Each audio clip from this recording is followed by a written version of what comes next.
चलो गाइस आगे चलते हैं। टेट्राहेड्रॉन की बात तो हमने देख लिया कि टेट्राहेड्रॉन की हाइट होती है a√2/3।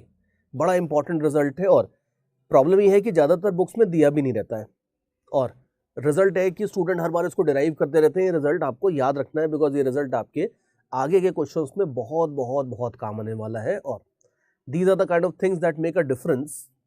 एंड अब जैसे इसका एक एग्जांपल देखो, थोड़ी देर पहले मैंने आपको ये फिगर दिखाई थी, तो एक एग्जांपल आप देखो इसका कि मान लो सपोज, ठीक है, पुराना टाइम है और you are soldier in Shivaji's army और आपने क्या किया कि आपने ऐसे 3 कैनन बॉल्स रखे हैं साइड बाय साइड और एक चौथा कैनन बॉल उसके ऊपर रख दिया, ऐसे टैग करके आपने रखा है। अब मान लो suppose let us say that in addition to being a soldier you are also a kind of little bit of a physicist and a mathematician. तो मान लो बॉल्स, कैनन बॉल्स तो आपने रख दी।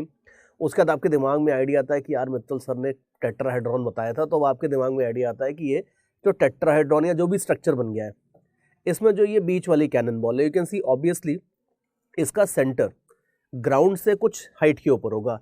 क्वेश्चन ये है कि इसका सेंटर ग्राउंड से कितनी हाइट के ऊपर है, ये अपने को निकालना है। Late us say that this is the question. अब आप देखो कि अगर थोड़ी सी ये 3D की, टेट्राहेड्रॉन की, इन सब की नॉलेज है अपने को, तो अभी देखना बहुत आराम से रिजल्ट निकाल लेंगे। सबसे पहले तो ये फिगर ही वापस बना लेते हैं। यू कैन सी कि ये जो तीनों स्फीयर्स हैं, अगर नीचे वाले तीनों स्फीयर्स इक्विलैटरल ट्रायंगल के ऊपर है और चौथा स्फीयर ऊपर रखा है, तो अगर इन चारों स्फीयर्स के सेंटर्स को कनेक्ट कर दोगे तो ये सारे के सारे जो लाइंस आपको दिख रही है, हर लाइन की जो लेंथ होगी, ये सब लाइन की लेंथ आपकी 2r ईच होगी। तो देयरफॉर आपको एक टेट्राहेड्रॉन मिल जाएगा जिसकी साइड लेंथ होगी 2r, where r is the radius of a sphere. And you also know that कि ग्राउंड से अगर आप देखोगे तो ग्राउंड से किसी भी एक नीचे वाले स्फीयर की जो हाइट है, सेंटर की हाइट, ये r होगी। और आपको अगर ये चाहिए कि ऊपर वाले स्फीयर के सेंटर की हाइट कितनी है, तो बस आप इतना कर लो कि टेट्राहेड्रॉन की हाइट निकाल लो, टेट्राहेड्रॉन की हाइट इसमें ऐड कर दो, ये h जो है टेट्राहेड्रॉन की अगर हाइट h है, इसको अगर आप r के अंदर ऐड कर दोगे तो आपको टोटल हाइट मिल जाएगी किसकी, centre of the fourth sphere above ground अगर आपको चाहिए, तो ये टोटल हाइट आपको मिल जाएगी r प्लस h। अब h आप देख लो, टेट्राहेड्रॉन की हाइट कितनी होती थी, टेट्राहेड्रॉन की हाइट होती थी side length multiplied by √2/3। Easy. So you can see that this is the answer. कुछ नहीं करना है अपने को, बहुत सीधा सा आंसर है। वही आप देखो कि if a student has not been trained into all these 3D geometry things, उसको बहुत टाइम लग सकता है इस क्वेश्चन को सॉल्व करने में। हो सकता है कि शायद सॉल्व ना भी हो, लेकिन ये आप देख लो कि आपके लिए 1-2 लाइन का सिंपल सा छोटा सा क्वेश्चन था। And that is the advantage of practising and learning 3D geometry, because आगे चल के ये फिजिक्स में बहुत यूज होने वाला है। ये जो मैंने फिगर आपको दिखाई है, ये फिगर आपकी सेम फिगर आएगी आपकी न्यूटन्स लॉ करके एक चैप्टर है, उसमें कुछ हम देखेंगे कि ये तीनों स्फीयर ऊपर वाले के ऊपर नॉर्मल रिएक्शन कितना लगाते हैं, ऐसे वैसे क्वेश्चंस आएंगे। उन सब में ये सारे के सारी चीजें आपकी 100% यूज होने वाली हैं। और देखो आप समझ ही रहे हो चीजें, मजा आ रहा है, तो फिर और देखते हैं। और आगे देखो, एक ये सिचुएशन देखो, अभी मैं टेट्राहेड्रॉन की भी और ऊपर जा रहा हूँ। Tetrahedron was a special case of pyramid, जिसमें जो बेस था वो इक्विलैटरल ट्रायंगल था, उसके ऊपर ही मैंने इक्विलैटरल ट्रायंगल्स बना दिए थे। यहाँ पे आप देखो, यहाँ पे मैंने आपको एक जनरल पिरामिड दे दिया है। जनरल पिरामिड का जो बेस है वो कोई भी रेगुलर पॉलीगन है, ये जो बेस है ये कोई भी रेगुलर पॉलीगन है मान लो, और इसके ऊपर मैंने कुछ आपकी इस तरह से स्ट्रक्चर बना दिया। यू कैन सी कि जो बाकी फेसेस होंगे साइड वाले, ये सब आपके ट्रायंगल्स होंगे, सब आइसोसेलेस ट्रायंगल्स होंगे, और जो नीचे वाला जो बाउंड्री है, पूरा का पूरा जो बेस है, वो आपका एक कोई n साइडेड रेगुलर पॉलीगन है मान लो। अब इसमें जनरल पिरामिड में भी देखो बहुत कुछ वैसे तो निकाला जा सकता है, लेकिन अभी फिजिक्स में हमारे लिए एक बहुत इंपॉर्टेंट रिजल्ट होता है। ये रिजल्ट आगे चल के जब हम इंटीग्रेशन पढ़ेंगे तो हम इस रिजल्ट को डिराइव भी करेंगे, लेकिन अभी खाली मैं आपको रिजल्ट देने वाला हूं। और ये रिजल्ट आपका इस तरह से, you can see very very very important result. कोन के लिए आप याद करो, कोन के लिए आपने देखा होगा कि जो वॉल्यूम ऑफ कोन होता है वो होता है 1/3 πr²h, जिसको आपने ऐसे याद किया होगा कि 1/3 लो और बेस एरिया लो और हाइट लो, ये कर दोगे तो आपको कोन का वॉल्यूम आ जाएगा। एग्जैक्टली सेम फॉर्मूला आपका खाली कोन के लिए वैलिड नहीं होता, किसी भी पिरामिड के लिए वैलिड होता है कि बेस एरिया इंटू हाइट करो और उसका 1/3 कर दो, ये आपको मिल जाएगा वॉल्यूम ऑफ एनी कोन। और in fact you can relate this also, you can see कि अगर मान लो सपोज आपको लेटर से कि कोई सिलेंडर टाइप की चीज़ है, इस तरह की कोई चीज़ है जिसमें ये एक बेस एरिया है और ये हाइट है कुछ। तो यू नो दैट कि एक सिलेंडर टाइप की चीज़ के अंदर जो दीवारें होती हैं, जो वॉल्स होती हैं, ये बेस के परपेंडिकुलर होती हैं सारी की सारी। अब सिलेंडर के केस में तो एक ही सर्कुलर वॉल होती है, लेकिन इस तरह की कोई भी चीज़ जिसमें बेस के परपेंडिकुलर वॉल्स होती हैं सारी की सारी, इसका जो वॉल्यूम होता है ये हो जाता है base area multiplied by height. We know this. इसी तरह से अगर मान लो सपोज मैं आपको एक ऐसा स्ट्रक्चर देता हूं, थोड़ा फिगर बड़ा करके दिखाता हूं तो मजा आएगा। तो अगर मान लो सपोज मैं आपको एक ऐसा स्ट्रक्चर देता हूं जिसमें मैं टेंट टाइप का बना देता हूं। यू कैन सी ट्रैकिंग वैकिंग के ऊपर आप गए होगे तो आपने देखा होगा कि ऐसे टेंट होते हैं यूं। अब अगर मान लो कोई टेंट है इस तरह का, इसका जो बेस है ये रेक्टेंगुलर है और इसकी मान लो सपोज एक सर्टेन हाइट है। अब इसका वॉल्यूम चाहिए मान लो अपने को, इजी है। यू कैन सी कि इस टेंट को अगर आप ऐसे मत विजुलाइज करो, अगर आप इसको ऐसे साइड से देखो तो यू विल सी कि ये बेस एरिया हो जाएगा ट्रायंगल का और इनटू हाइट कर दोगे तो आपको मिल जाएगा रिजल्ट। तो अगर आपको इस टेंट का वॉल्यूम चाहिए लेट अस से, तो टेंट का वॉल्यूम आप निकाल सकते हो इस तरह से। टेंट का volume will be equal to this base area, इसको बेस ले लो अगर मान लो, तो ये एरिया हो जाएगा आपका half base into height multiplied by height. अब ये हाइट आपकी ए हो जाएगी।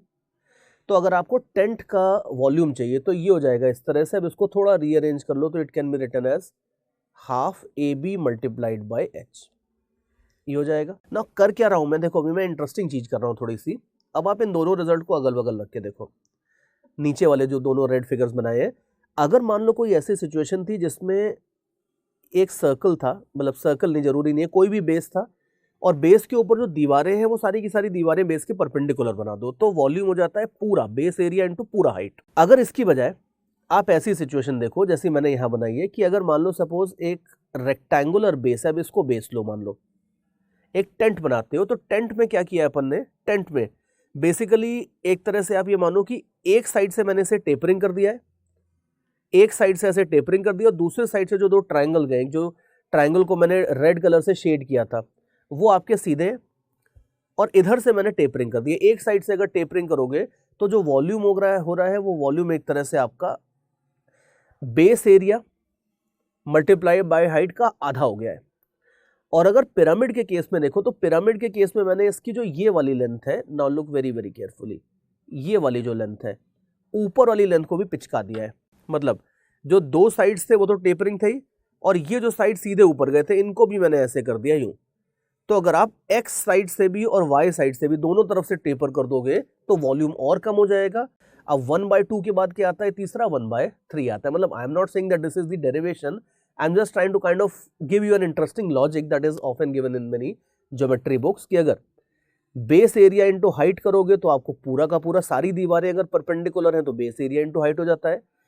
टेंट टाइप की फिगर देखोगे जिसमें एक साइड से तो टेपरिंग है लेकिन दूसरे साइड से जो वॉल्स है वो परपेंडिकुलर है, तो हाफ बेस इंटू हाइट हो जाता है। और तीसरा अगर आप देखोगे जिसमें सब तरफ से टेपरिंग हो गई है, पूरी पिरामिड अगर ऐसी हर तरफ से टेपरिंग हो गई है तो आपका जो वॉल्यूम है वो 1/3 बेस एरिया इंटू हाइट हो जाता है। और ये सिर्फ कोन का रिजल्ट नहीं है, ये आपके हर तरह के केस के लिए चलेगा, हर तरह के सिलेंडर के लिए ये रिजल्ट वर्क करेगा। सॉरी नॉट सिलेंडर, पिरामिड के लिए रिजल्ट वर्क करेगा, ये बात है। तो देयरफॉर ये ध्यान रखना, ये बड़ी छोटी सी बट इंपॉर्टेंट चीज़ है।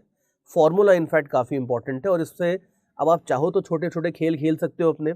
अब जैसे अगर मान लो सपोज आपको टेट्राहेड्रॉन का वॉल्यूम चाहिए तो आराम से टेट्राहेड्रॉन का वॉल्यूम निकाल सकते हो। यू कैन सी कि टेट्राहेड्रॉन के केस में जो बेस होता था वो इक्विलैटरल ट्रायंगल था।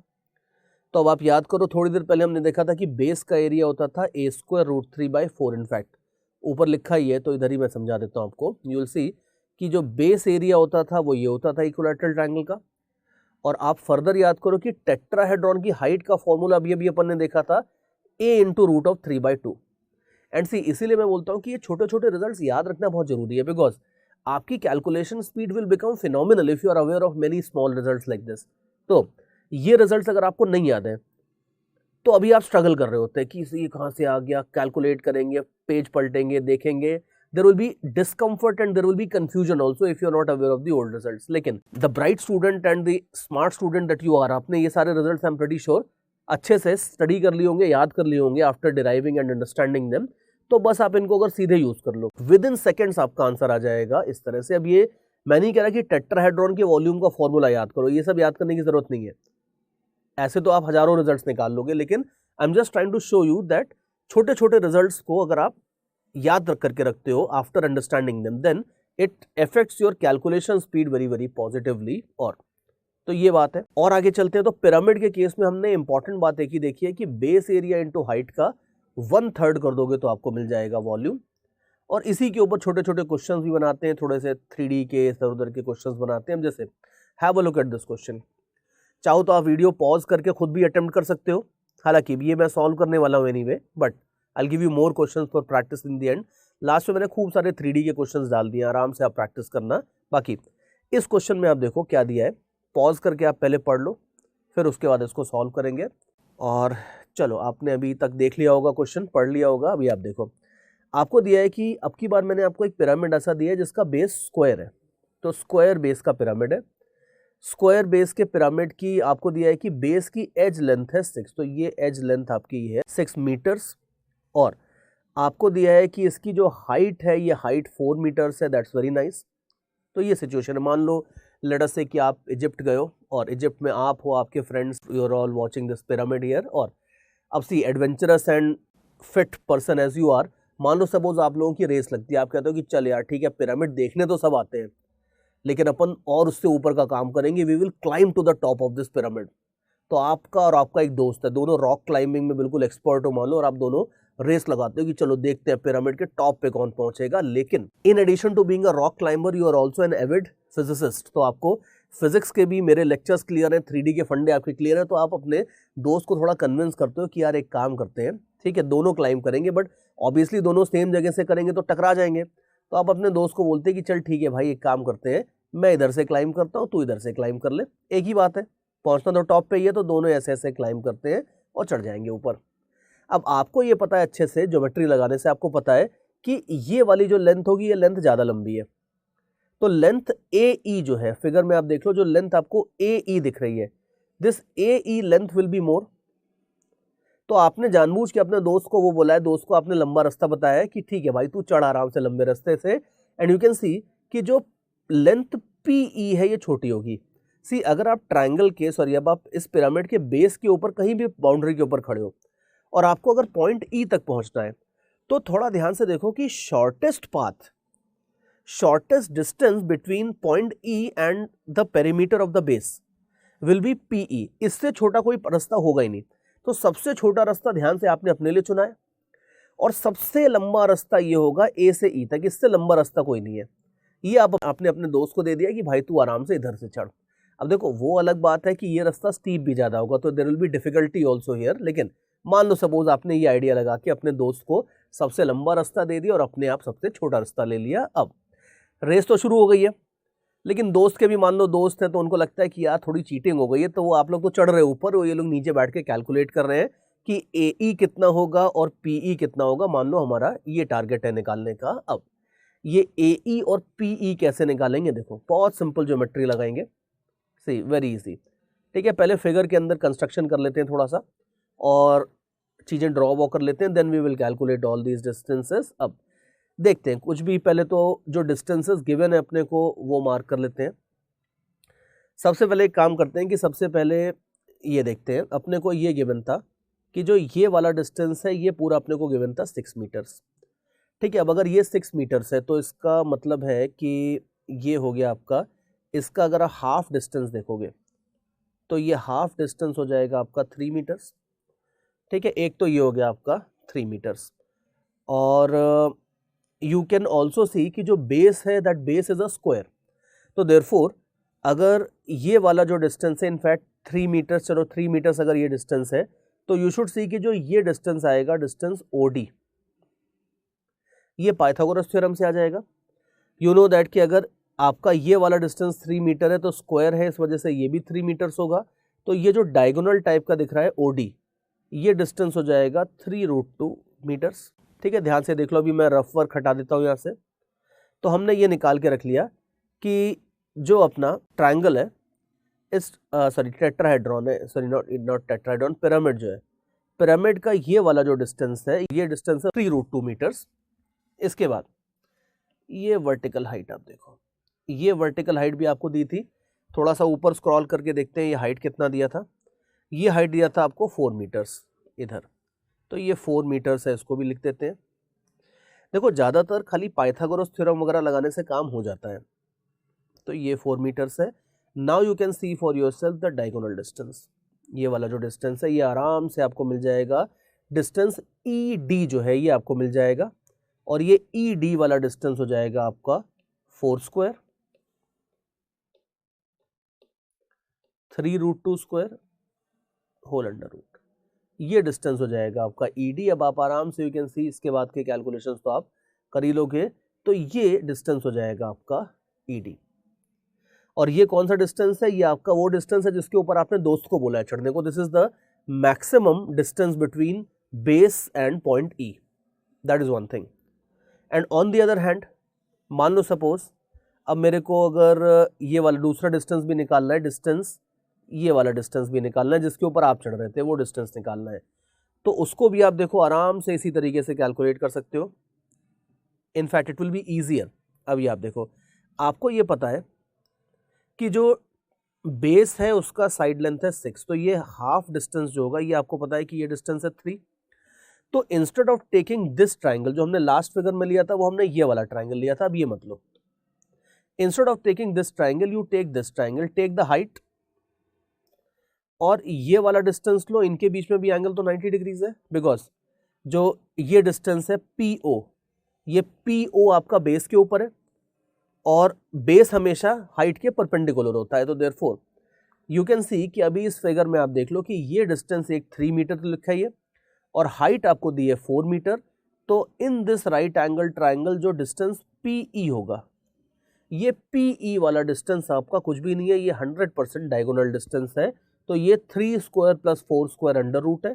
अब ये तो आप जानते ही हो, 3 square plus 4 square under root कितना हो जाएगा, ये 5 मीटर्स हो जाएगा। तो देयरफॉर पॉइंट P से अगर आप E तक जाओगे तो ये आपका 5 मीटर का डिस्टेंस है, ये मिनिमम डिस्टेंस है between a point on the perimeter of the boundary of the base and the apex point.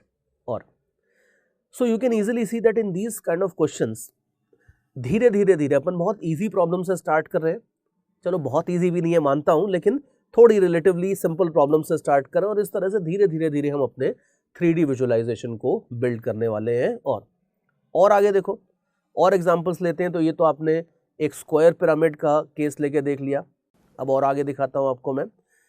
देखो, before going back to more problems of 3D, 2D के एक दो छोटे मोटे रिजल्ट्स और हैं जो मैं थोड़ा सा आपको दे देता हूं, जो आगे के 3D में और यूज होने वाले हैं। जैसे आपने देखा होगा कि सर्कल क्या होता है, अब सर्कल का रेडियस तो कांस्टेंट होता है, एक तरह से कह सकते हो कि सर्कल का ही बड़ा भाई एक और होता है जिसको एलिप्स बोलते हैं, which does not look exactly like a circle, it looks a little bit like an elongated circle. Although अब ऐसा बोलना ठीक नहीं है कि सर्कल को खींच दोगे तो एलिप्स बन जाएगा, ऐसा नहीं होता है, इसकी भी एक कुछ अलग मैथमेटिकल इक्वेशन होती है एंड सो ऑन, जो आगे चल के थोड़ी सी हम फिजिक्स में भी देखेंगे और बहुत सारी आप मैथ्स में भी देखोगे।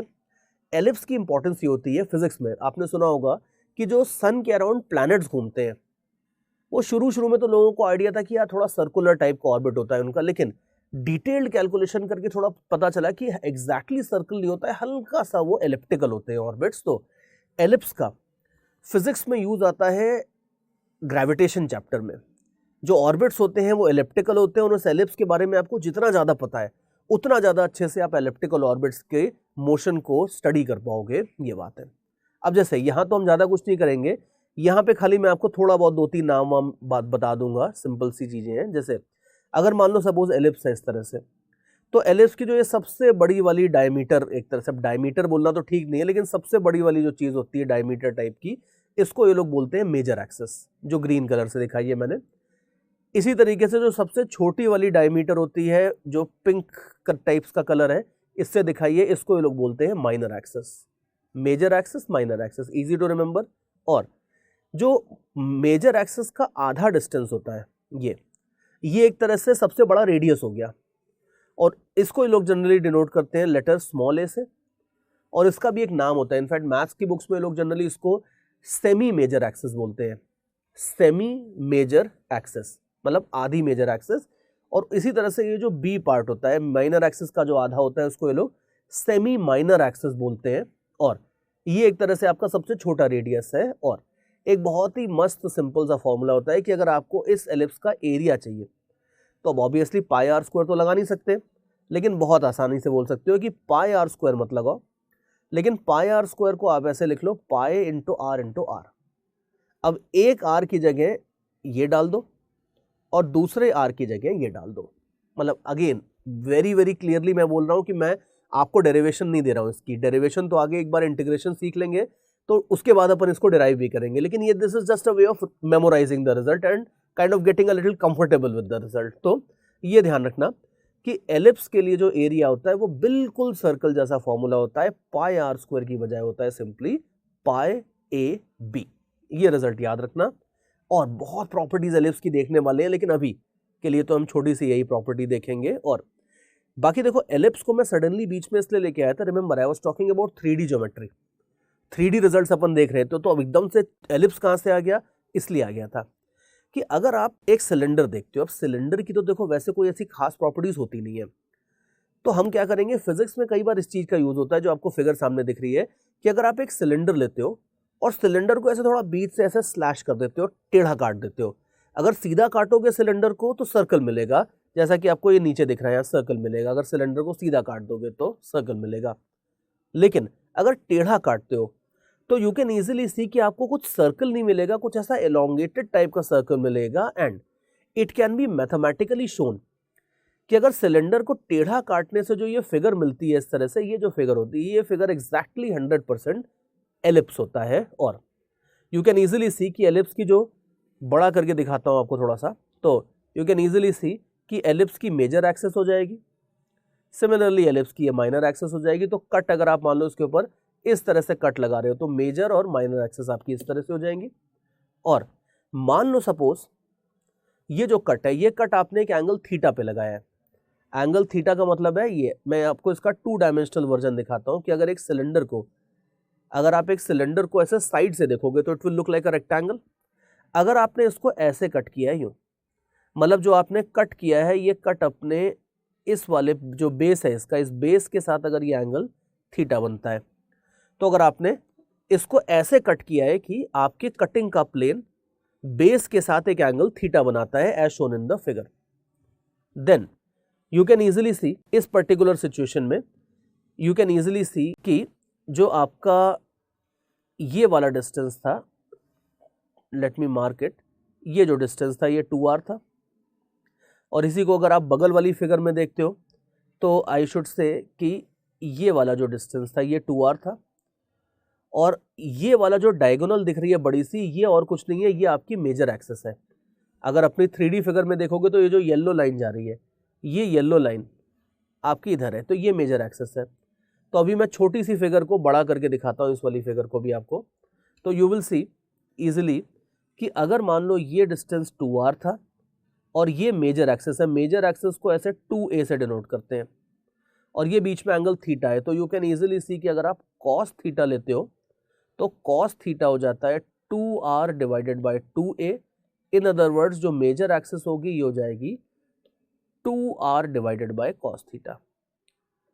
अब ये मत बोलना कि सर 2 कैंसिल कर दो, कोई फर्क नहीं पड़ता है वैसे तो, लेकिन जो मेजर एक्सेस है वो हो जाएगी आपकी 2r बाय कॉस थीटा। और ध्यान से देखो यही मैंने यहाँ पे लिखा भी है, ये मेजर एक्सेस हो जाएगी आपकी 2r बाय कॉस थीटा। ठीक है, एक बात हो गई। और दूसरा आप देखो कि अगर मान लो सपोज कटिंग आप ऐसे कर रहे हो तो जो इसके परपेंडिकुलर वाली डिस्टेंस है उसके ऊपर तो कोई फर्क नहीं पड़ेगा, तो यू शुड सी कि जो ये मिनिमम वाला डिस्टेंस होगा ये वाला, ये तो आपका 2r के बराबर ही होगा। यू कैन सी फिगर में भी आपको दिख ही रहा है कि ये डिस्टेंस तो आपका 2r ही होगा। तो देयरफॉर अगर आप अब इन दोनों को कंबाइन कर दो तो याद करो एलिप्स का एरिया कितना होता था, एलिप्स का एरिया हो जाता था पाई ए बी। अभी आप देख लो a और b यहां से मिल जाएगा आपको, a बोले तो r और b मतलब हो गया आपका 2r by cos theta divided by 2, semi major axes, तो r बाय कॉस थीटा। तो ये अब आप खुद ही देख लो कि ये हो जाएगा आपका कितना ये हो जाएगा pi r square divided by cos theta.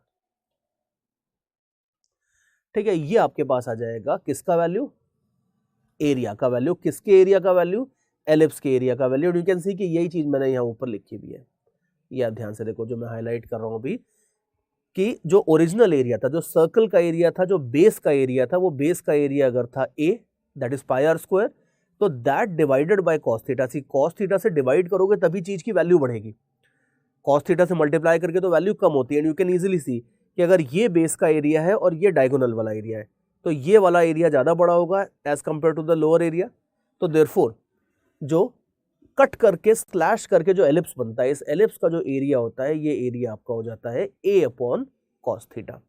तो ये छोटी छोटी चीजें हैं। Now in case you are wondering कि सर ठीक है तो बड़ा इंटरेस्टिंग, मजा आ रहा है, लेकिन देखो पहली बात है कि अगर आपको इसमें मजा आ रहा है then trust me you have a very very good engineering aptitude. अगर आपको इसमें मजा आ रहा है, बिकॉज जिस बंदे का इंजीनियरिंग एप्टीट्यूड नहीं है वो रो रहा होगा इस समय लेक्चर देखते टाइम, या थोड़ा डेवलप भी करने वाला सिनेरियो, तो वो परेशान होगा कि सर पता नहीं कैसी 3D चीजें दिखा रहे हो आप, खतरनाक लग रहा है। लेकिन अगर if you are actually good at engineering, if you have an engineer inside you by birth, तो आपको ये 3D विजुअलाइजेशन में 100% मजा आएगा। और कई बार अपने अंदर टैलेंट होता है, लेकिन कई बार हमने शुरू से प्रैक्टिस ही नहीं करी होती है, तो धीरे धीरे मेरे लेक्चर्स को अगर आप एक बार देखोगे, मे बी अगर 2-3 बार कुछ पार्ट्स रिपीट करके भी देखते हो, तो धीरे धीरे वो टैलेंट कई बार डेवलप भी हो जाता है। तो कुल मिला के if you are able to understand these things then let me congratulate you, you are doing very well. Because ये सब अभी जो 3D वाला जो पार्ट पढ़ा रहा हूँ मैं, ये सब आसान नहीं माना जाता है, और आगे चल के बच्चों को फिजिक्स में मैक्सिमम प्रॉब्लम इसी वाले पार्ट में आती है। और but in case you are wondering कि सर ये सब तो अच्छी बात है, लेकिन एप्लीकेशन क्या है, फिजिक्स में कहाँ लगेगा, ये तो मैथ्स है पूरी। तो अभी देखो थोड़ी देर में सब फिजिक्स में लगने वाला है। एक दो रिजल्ट छोटे छोटे साइड में लिखे हैं तो वो मैं आपको बता देता हूँ, बाकी ये सब आपका 100% फिजिक्स में लगने वाला है। जैसे ये तो मैंने आपको जो फिगर के अंदर जो रिजल्ट थे वो तो बता दिए कि बेस एरिया अगर ए है तो जो एलिप्स बनेगा उसका एरिया आपका ए बाय कॉस थीटा हो जाएगा, मेजर एक्सिस कितनी होगी, माइनर एक्सिस कितनी होगी, वो सब मैंने आपको बता दिया। लेकिन एक चीज और आप देखो कि अगर आप टेढ़ा कट करोगे तो जो ट्रंकेटेड सिलेंडर बना है, इसकी ये जो मिनिमम हाइट है ये और मैक्सिमम हाइट, ये दोनों अलग अलग होंगी, H1 H2। अब मान लो सपोज कोई आपको बोलता है कि भाई अब जो आपको जो स्ट्रक्चर मिल गया है, इस स्ट्रक्चर का सरफेस एरिया कितना होगा, इसका वॉल्यूम कितना होगा, ये सब निकाल के बताओ। तो अभी आप देखना, ये अजीब सा स्ट्रक्चर लग रहा है, लेकिन अगर आपको इसका एरिया वॉल्यूम वगैरह चाहिए, बहुत आराम से आ जाता है, कुछ भी नहीं है इसमें। आपको बस एक छोटी सी चीज रियलाइज करनी है कि अगर वही जो मैंने थोड़ी देर पहले फिगर दिखाई थी सिलेंडर की, अगर आप सिलेंडर को साइड से देखोगे तो cylinder will look like this. अब किसी भी सिलेंडर को अगर आप ऐसे कट कर दो यूं दो पार्ट्स में, तो आपको बेसिकली बस ये समझना है कि अगर एक सिलेंडर को ऐसे कट करोगे तो ये पार्ट 1 और पार्ट 2 दोनों आइडेंटिकल होंगे। इनका जो कर्व्ड सरफेस एरिया है वो भी आइडेंटिकल होगा, इनका वॉल्यूम जो होगा वो भी आइडेंटिकल होगा। इस छोटी सी आइडिया का यूज करके आराम से अब आप अपना सारा का सारा वॉल्यूम, एरिया, वेरिया सब निकाल सकते हो। देखो मैं क्या बोल रहा हूं, see it is something like this कि अगर मान लो सपोज अपना ये जो सिलेंडर है, इसको मैं थोड़ा साइड में वापस बनाता हूँ। 3D फिगर्स से विजुलाइज करने से ज़्यादा अच्छा है कि अगर उसके 2D प्रोजेक्शन टाइप के बना लो तो it's much easier to visualise like this. अगर ये है, अब इसमें आप देख लो, ये हाइट अगर H1 थी तो ये भी H1 होगी, और ऊपर वाला जो एक्स्ट्रा डिस्टेंस है ये डिस्टेंस है H2 माइनस H1। अब अगर आपको मान लो सपोज इसका लेटर से वॉल्यूम चाहिए, ठीक है, वॉल्यूम निकाल के देखते हैं। अब इसका वॉल्यूम चाहिए तो volume will be equal to the lower volume plus this upper volume. ठीक है, अब लोअर वॉल्यूम आप देखो, लोअर वॉल्यूम तो हो जाएगा simply pi r square multiplied by H1, और जो अपर वॉल्यूम है जिसको मैंने पिंक कलर से डिनोट किया है यहाँ पे, इसको एक सेकंड के लिए V0 बोल देता हूँ। ये V0 निकाल लोगे तो आपका काम हो जाएगा, टोटल वॉल्यूम मिल जाएगा। और आप देख लो V0 तो बहुत आसान है, बिकॉज अभी अभी हमने देखा था हाफ हाफ करने वाली बात। तो अगर मान लो मैं ऐसा करता हूं कि मैं आपको ये पूरा सिलेंडर दे देता ऊपर का ऐसा ग्रीन कलर का पीस, तो जितना इसका वॉल्यूम होता उसका आधा कर दोगे तो हो जाएगा V0। तो ये V0 जो है ये V0 हो जाएगा pi r square into H2 minus H1 का कितना, आधा। पूरा जो ग्रीन वाला मैंने पार्ट लिया है ऊपर, उसका वॉल्यूम है pi r square into H2 minus H1, उसका आधा कर दोगे तो आपको मिल जाएगा डिजायर्ड वॉल्यूम V0। तो बस ये छोटी सी चीज ध्यान रखनी है कि सिलेंडर को अगर ऐसे बीच से स्लैश करोगे तो ये पार्ट इक्वल होते हैं, हर रिस्पेक्ट में इक्वल होते हैं।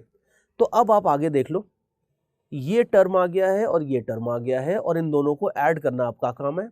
आराम से पाई आर स्क्वायर कॉमन लो, ऐड कर लो, और ऐड करके टेक अ फ्यू मिनट्स, चाहे तो वीडियो पॉज कर दो और वीडियो पॉज करके चेक करके देख लो, इन दोनों को ऐड करके सॉल्व करके फाइनली आपका ये रिजल्ट आ जाएगा। और आई वुड सीरियसली रिकमेंड कि आप इस रिजल्ट को याद मत करो, जो मैंने कंसेप्ट बताया है वो समझ लो, बिकॉज ऐसे ऐसे तो फिर कितने रिजल्ट्स याद करोगे। हालांकि आसान है याद करना, बिकॉज यू कैन सी कि बेस एरिया इनटू हाइट होता है वैसे तो।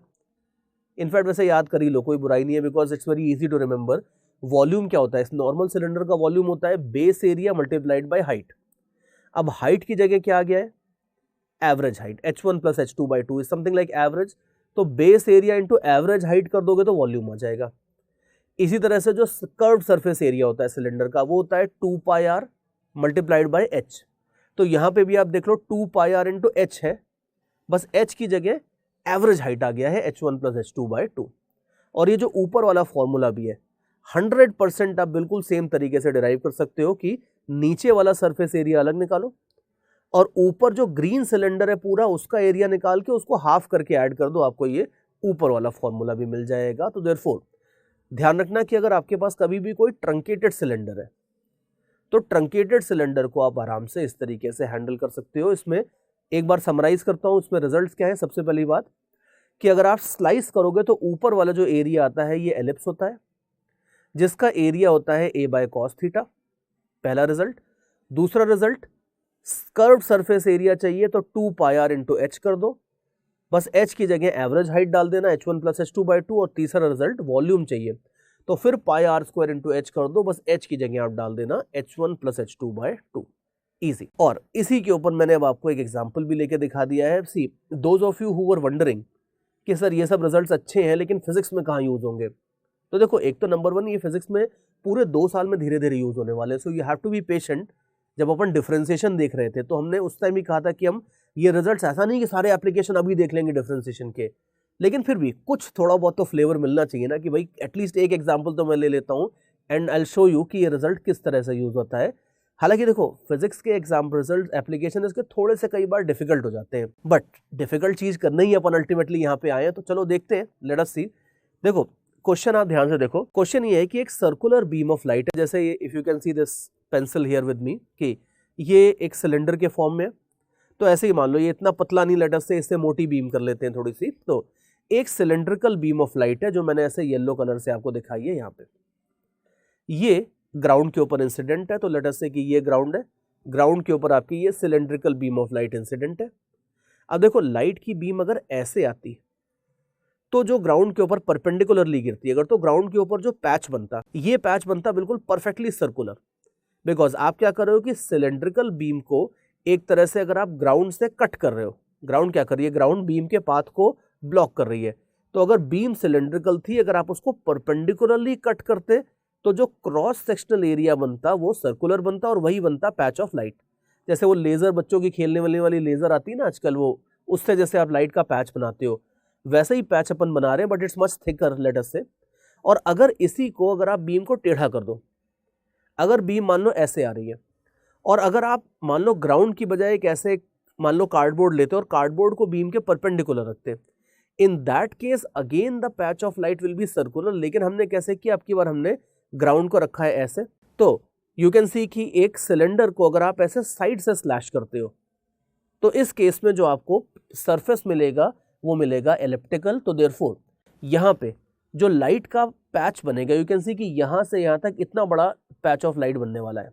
तो ये जो पैच ऑफ लाइट बनेगा, ये पैच ऑफ लाइट आपका बिल्कुल बढ़िया एलिप्टिकल पैच ऑफ लाइट बनेगा। और यू कैन सी कि ये ग्रीन कलर से जो मैंने लाइन बनाई है ये बीम के परपेंडिकुलर है। तो therefore it will be something like this कि ये 90 डिग्रीज है, ये भी 90 डिग्रीज है। तो ये जो मैंने आपको यहाँ पे ग्रीन कलर जो की लाइन बनाई थी, जिसको अभी मैं हाईलाइट करके दिखा रहा हूँ, ये जो लाइन है, एक तरह से इसको देखोगे तो ये सर्कल का डायमीटर है। येलो लाइंस के परपेंडिकुलर अगर आप एक प्लेन बनाते हो तो ये जो चीज बनती है ये सर्कल बनती है, और सर्कल को साइड से देखोगे तो खाली उसका डायमीटर दिखेगा, तो ये आपके सर्कल का डायमीटर है। और नीचे अगर आप देखोगे तो ये आपके एलिप्स की मेजर एक्सिस है एक तरह से। और आपको इन्होंने खाली ये पूछा है कि जो एलिप्स बनेगा उसका एरिया कितना होगा। तो अब आप देख लो, एरिया हम बड़े आराम से निकाल सकते हैं। हमें पता है कि इस तरह के केसेस में एलिप्स का एरिया हो जाता है base area divided by cos theta. अब वो कॉस थीटा वगैरह थोड़ा सा एक बार देखना पड़ेगा अच्छे से, बट बाकी आप ये देख लो कि इन्होंने सर्कुलर बीम जो दी है उसका क्रॉस सेक्शनल रेडियस दिया है 10 centimetre. So therefore pi into 10 centimetre divided by cos theta, so this will be 100 pi divided by cos theta। ये आपका एरिया हो जाएगा। बस हाँ, cos theta थोड़ा सा क्लियर होना चाहिए कि थीटा 30 डिग्रीज लेना है या 60 डिग्रीज लेना है। अब ऐसा तो नहीं कर सकते कि जो एंगल दिख रहा है बस उसी को थीटा की जगह डाल देंगे। We will have to check clearly कि थीटा क्या था अपना। अब याद करो, थीटा ये था कि अगर मान लो सपोज एक सिलेंडर था, सिलेंडर का बेस ये था और आपने स्लैश किया है ऐसे, तो इन दोनों के बीच में ये प्लेन और ये प्लेन, इन दोनों के बीच का जो एंगल था, ये एंगल जो था, ये एंगल थीटा था। अब यहां पे भी आप देख लो कि येलो कलर का आपका जो था वो सिलेंडर था। सिलेंडर को परपेंडिकुलरली स्लैश करोगे तो सर्कल मिलेगा, लेकिन हमने इस बेचारे को ऐसे साइड से स्लैश कर दिया है। तो इन दोनों प्लेन्स के बीच का जो एंगल होता था, ये एंगल होता था थीटा। तो ये थीटा जो है, ये थीटा अपने को कहीं ना कहीं क्वेश्चन में कैलकुलेट करना है। अब आप देख लो ये थीटा कितना हो जाएगा, देखते हैं। थोड़ा जूम कर देता हूं मैं, यू विल सी कि थीटा कितना आएगा। सी, ये 30 डिग्रीज है। ये आप इसके बाद देख लो कि ये अगर 30 डिग्रीज है और ये टोटल एंगल आपका 90 डिग्रीज था, तो ये जिसके अंदर अभी मैं ऐसे डॉट लगा रहा हूं, ये एंगल आपका 60 डिग्रीज आ जाएगा। And further you know very well कि ये वाला पूरा एंगल भी 90 डिग्रीज है। अब ये 90 डिग्रीज है, इसमें से ये अगर 60 डिग्रीज है तो ये थीटा आपका वापस 30 डिग्रीज हो जाएगा। तो देयरफॉर यू कैन सी कि ये थीटा आपका 30 डिग्रीज हो जाएगा। तो therefore the final answer is there, nearly there with us. It will be 100 pi upon cos theta. cos theta means cos 30 and cos 30 will be √3/2। तो ये आपका answer हो जाएगा 200 पाई डिवाइडेड बाय √3। ये आपका लाइट के पैच का एरिया हो जाएगा। अब आप खुद ही सोचो कि अगर ये सारी मैथमेटिक्स इसके पीछे की नहीं होती, then this problem might have been a difficult problem for you. But अगर इसके पहले अगर आप ये सब समझ चुके थे जो मैंने मैथ्स बताई थी, तो उस बंदे के लिए ये प्रॉब्लम ज़्यादा मुश्किल नहीं होगी। और ये एक एग्जाम्पल था। There will be thousands of such examples once you start solving problems from different chapters of physics. इन सारे के सारे बेसिक मैथ्स के रिजल्ट्स के हजारों एग्जाम्पल्स होंगे। एंड ट्रस्ट मी, अगर ये 3D VD वाला पार्ट जो है ये अभी थोड़ा टफ लग रहा होगा, प्रैक्टिस लगती है, विजुअलाइजेशन करना पड़ता है, कई बार वीडियोस भी बार बार चला के देखने पड़ते हैं, लेकिन ये पार्ट अगर आप एक बार अच्छे से मास्टर कर लो तो ध्यान रखना कि फिजिक्स का जो सबसे टेढ़ा पार्ट होता है वो वही होता है कि किसी भी चैप्टर को उठाते हैं और उसमें 3D मिक्स कर करके क्वेश्चन बनाना शुरू कर देते हैं।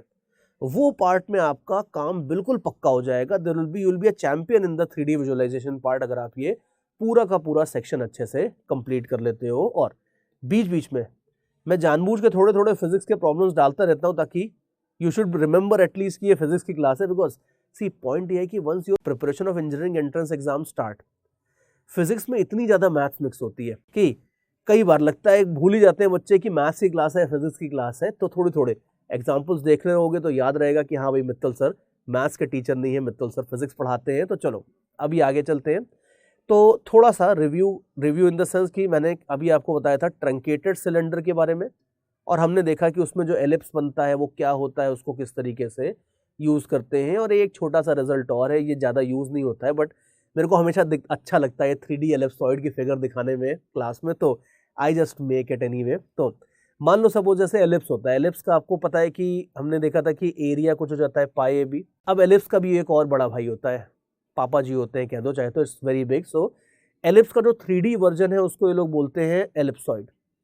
और एलिप्सॉइड की जो 3 एक्सेस होती हैं इस तरह से, ये होती हैं ABC।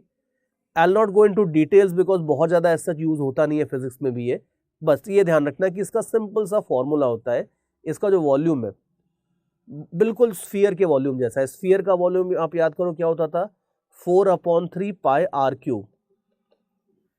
तो बस एक आर की जगह ए डाल दो, दूसरे की जगह बी डाल दो, तीसरे की जगह सी डाल दो, तो आपको एलिप्सॉइड के वॉल्यूम का भी फॉर्मूला मिल जाता है। तो कहीं यूज होगा तो यूज कर लेना, नहीं तो बस ठीक है, एक बार अच्छी सी बढ़िया सा रिजल्ट है देख लिया है तो दैट इज वन थिंग।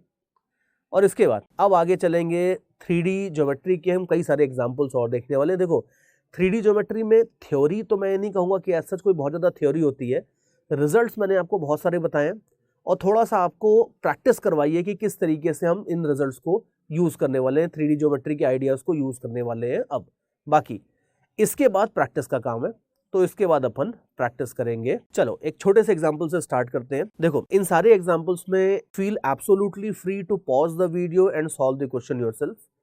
और जो लोग खुद से सॉल्व कर रहे हैं उनके लिए मैंने साइड में, आप देखना बॉटम राइट कॉर्नर में मैंने आपको आंसर्स दे रखे हैं। ठीक है, क्वेश्चन सॉल्व करने से पहले ही मत देख लेना, लेकिन ये आंसर्स दे रखे हैं। तो जिन लोगों को थोड़ी हेल्प चाहिए they can have a look at the video and they can follow the video, मैं सॉल्व करता जाऊंगा साथ में। लेकिन जिनको कॉन्फिडेंस आ गया है अभी, वो थोड़ा सा वीडियो पॉज करके सॉल्व करो, सॉल्व करके आप आंसर्स मैच कर लो, फिर उसके बाद नेक्स्ट एग्जाम्पल पे पहुंच जाओ। जितने एग्जाम्पल्स हैं उसमें बेटर ये रहेगा कि आप एक बार पहले खुद ट्राई कर लो और उसके बाद if required you can take my help. अभी जैसे देखो पहले क्वेश्चन में आप देखो, आपने को दिया है कि एक टेट्राहेड्रॉन है और टेट्राहेड्रॉन का साइड लेंथ आपको दिया है 6 मीटर्स और ये पूछ रहे हैं कि भाई इसका सरफेस एरिया कितना होगा, इसका वॉल्यूम कितना होगा, तो हम आराम से निकाल लेंगे।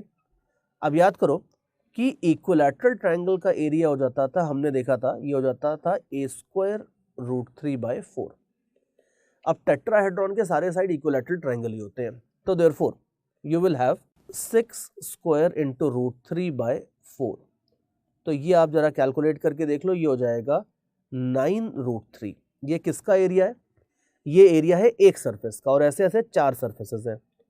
तो जो टेट्राहेड्रॉन का टोटल सरफेस एरिया हो जाएगा वो इसका 4 टाइम्स हो जाएगा। सो दैट्स लाइक 36√3। ये हो जाता है टेट्राहेड्रॉन का टोटल एरिया, सरफेस एरिया। ठीक है, एक पार्ट तो इजी था, सॉल्व हो गया। इसी तरह से दूसरा पार्ट देख लो, ये और इजी है, बिकॉज हमें याद है कि टेट्राहेड्रॉन या किसी भी पिरामिड का जो वॉल्यूम होता था ये हो जाता था 1/3 बेस एरिया इंटू हाइट। अब बेस एरिया है इक्विलैटरल ट्रायंगल, तो इसको हम एरिया की जगह डालने वाले हैं। ठीक है, और हाइट हमें पता ही है, तो चलो जरा एक एक करके स्टेप बाय स्टेप चलते हैं। बेस एरिया है 9√3 और याद करो टेट्राहेड्रॉन की हाइट क्या होती थी, वेरी इंपॉर्टेंट हाइट होती थी a√2/3, ये होती थी हाइट।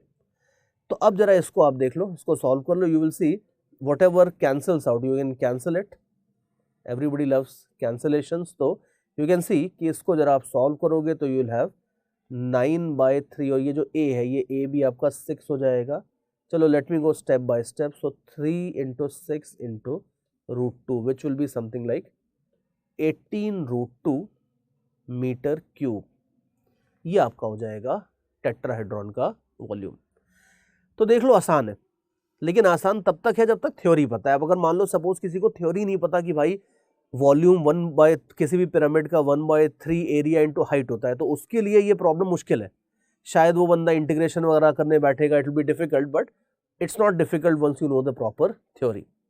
और अगर ये क्वेश्चन आपको खुद से बन गया है तो इसका मतलब है कि आप बहुत सही डायरेक्शन में जा रहे हो, तब तो बिल्कुल अमेजिंग ही है। और अगर उसके बाद आपने मेरा एक्सप्लेनेशन देख के भी समझ लिया है, still I would say that you are doing pretty well, because ये 3D प्रॉब्लम्स में ज़्यादातर बंदे एक्सप्लेनेशन देख के भी समझना सब ज़्यादातर लोगों के लिए मुश्किल होता है। तो if you are able to understand these things after viewing the explanation, still I would say that you are on a absolutely correct path. अब ऐसे ही एक एग्जाम्पल और है, ये भी जिसको अटेम्प्ट करना है खुद से, you can may be pause the video and attempt it on your own, और बाकी सॉल्व तो मैं थोड़ा सा कर दूंगा। तो देखो जो लोग अटेम्प्ट खुद कर रहे हैं फाइन, बाकी those of you who need some help from me have a look at this. अब की बार मैंने आपको एक स्क्वायर बेस का पिरामिड दिया है और स्क्वायर बेस के पिरामिड में आपको ये बोला है कि जो बेस है आपकी बार वो सॉरी स्क्वायर नहीं है एग्जैक्टली, बेस आपका रेक्टेंगुलर है और रेक्टेंगुलर बेस का एक साइड आपको दिया है 9 मीटर्स और दूसरा साइड आपको दिया है 12 मीटर, समथिंग लाइक दिस। तो ठीक है, और फर्दर आपको ये बोल रहे हैं कि each of the slant edges is 8.5 metres. तो ये जो स्लांट एज होती है इसको बोलते हैं स्लांट एज ऐसे। तो ये आपको दिया है 8.5 and 9 and 12, all this thing is given. और क्वेश्चन में अब आपको बोल रहे हैं कि भाई वॉल्यूम निकाल लो पिरामिड का। अब आप देखो कि वॉल्यूम होता है 1/3 बेस एरिया इंटू हाइट। अब आप देख लो कि बेस एरिया तो पता है 9 इंटू 12, ये हमें पता है। अगर हाइट किसी तरह से मिल जाए तो 1/3 बेस एरिया इंटू हाइट करके अपना काम हो जाएगा। तो चैलेंज बस खाली इतना है कि यार हाइट निकालनी है किसी तरीके से, और हाइट निकालने में तो हम चैंपियन है। यू कैन सी कि हाइट तो हम 100% निकाल लेंगे। देखो अब हाइट निकालने के लिए क्या करोगे, हाइट निकालने के लिए एक काम करते हैं, ये सेंटर ड्रॉ करते हैं। एक तो इसका जो रेक्टेंगल जो बेस है, इस बेस का सेंटर देखते हैं। बिकॉज अगर यहाँ से आप हाइट बनाओगे, इसकी परपेंडिकुलर ड्रॉप करोगे, तो ये परपेंडिकुलर आपकी सेंटर के ऊपर आएगी। तो ये हाइट है और ये डायगोनल 8.5 दी है अपने को। तो यू कैन सी कि पाइथागोरस थ्योरम लग जाएगी अगर अपने को ये डिस्टेंस मिल जाए। ठीक है, लेट मी मार्क देम। अगर डिस्टेंस ए बी मिल जाए, ए बी मिल जाएगा तो फिर हम आगे पाइथागोरस थ्योरम लगा के हाइट निकाल लेंगे। और ए बी डिस्टेंस आप देख लो। अब ए बी डिस्टेंस निकालने के लिए मैं आपको छोटी सी फिगर दोबारा बना के दिखा देता हूं। What is A B? A का मतलब है ये वर्टेक्स और बी का मतलब है सेंटर। ए बी डिस्टेंस चाहिए तो ए बी डिस्टेंस हमें मिल जाएगा कैसे? यू कैन सी कि फिर से एक छोटी सी पाइथागोरस इधर लगा दो। यू कैन सी कि 12/2 ये 6 है और 9/2 ये 4.5 डिस्टेंस है। तो 6 square plus 9/2 whole square, so that's like 81/4 under root. ये करोगे तो ये करके आपको ये वाला डिस्टेंस मिल जाएगा। इस डिस्टेंस को एक सेकेंड के लिए बोल देते हैं सपोज आर। तो ये जो डिस्टेंस है आर, आर मतलब ए बी बेसिकली, ये जो आर डिस्टेंस है ये आपको मिल जाएगा बाय पाइथागोरस थ्योरम। ये डिस्टेंस आपने निकाल लिया और इसके बाद लास्ट में 8.5 square minus r square under root करोगे तो ये आपको मिल जाएगा h। यू कैन सी मैंने क्या किया, जो बड़ा वाला ट्रायंगल है इसमें, ये बड़े वाले ट्रायंगल में मैंने पाइथागोरस थ्योरम लगा दी है ऐसे। तो ये कर दोगे तो आपको मिल जाएगा h का वैल्यू, और h का वैल्यू मिल गया तो फिर उसको यहाँ पे आप सब्स्टिट्यूट कर दोगे। सब्स्टिट्यूट कर दोगे तो आपको फाइनल रिजल्ट मिल जाएगा। ये बात है। तो अगेन ध्यान से देखो, मैं पूरा बिल्कुल स्पून फीडिंग नहीं कर रहा हूँ। सारे के सारी चीजें बिल्कुल कैलकुलेट करके फाइनल आंसर निकालना बिल्कुल ठीक नहीं होता है, because then you will stop thinking on your own. तो मैंने आपको इस क्वेश्चन में भी ध्यान से देखो, मैंने बिल्कुल एसेंशियल हिंट्स दिए हैं और उसके बाद का सारा काम आपके लिए छोड़ दिया है, और आंसर फाइनली है ये अपने पास। तो you can carry on from here, और उसके बाद अब अपना आंसर आप मैच करके देख सकते हो।